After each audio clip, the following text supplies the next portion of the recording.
Connection is not often you get to see two of these on the airfield together, but there they are in close juxtaposition, and here to tell you more about it is Sean Mafford. Sean.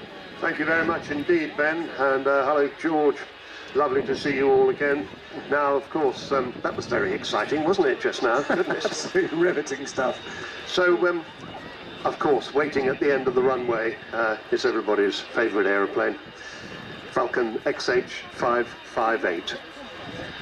This is an aeroplane that seems to affect people in a quite extraordinary way. People just love this aeroplane.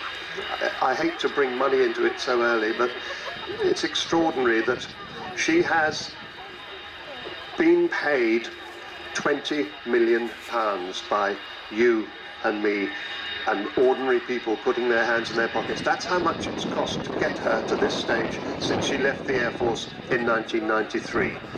We are absolutely delighted that she's still flying.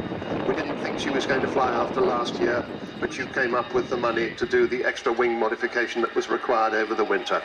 So here she is. We hope she's going to be with us till the end of next year, 2015, maybe even longer than that, but with any luck until then.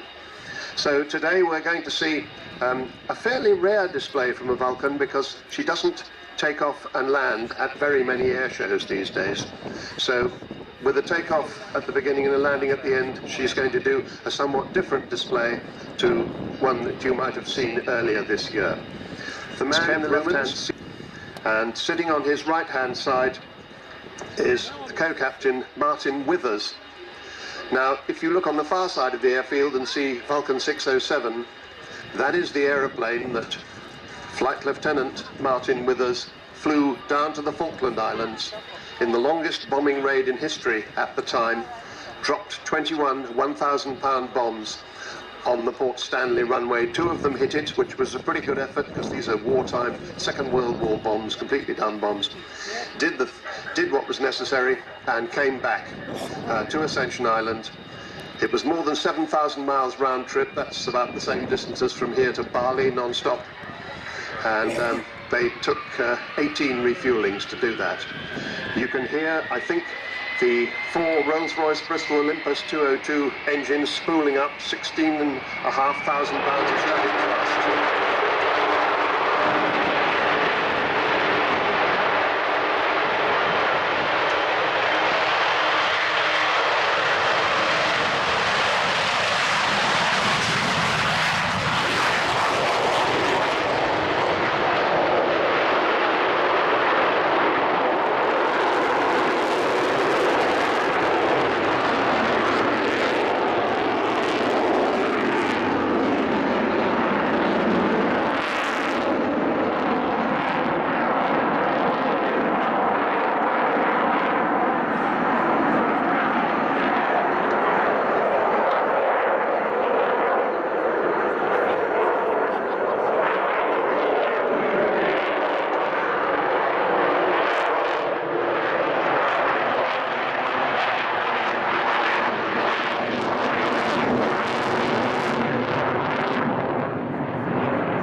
Delta shape.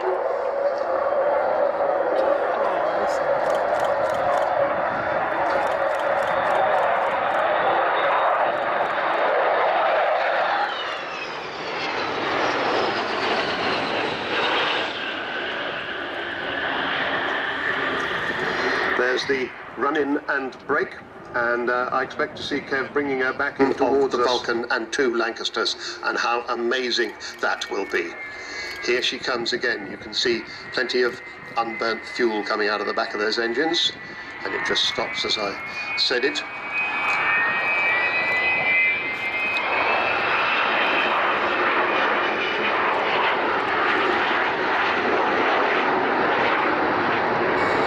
But his work was taken over by Stuart Davis.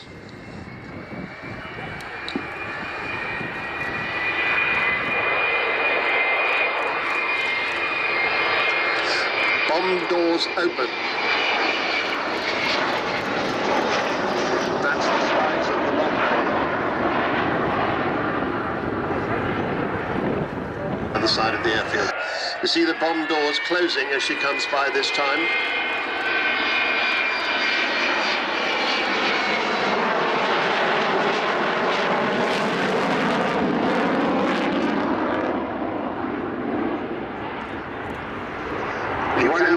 So there they have tours around all the year round there. Well worth the trip, and it all looks absolutely lovely there. Now you see as she comes into land, you can see those big air brakes above and below the wings, and Kev brings her down onto the runway. The main undercarriage touches down now. That's 16, no, they're down, 16 wheels down, 2 to go, and thank you. As I say, no braking parachute today, but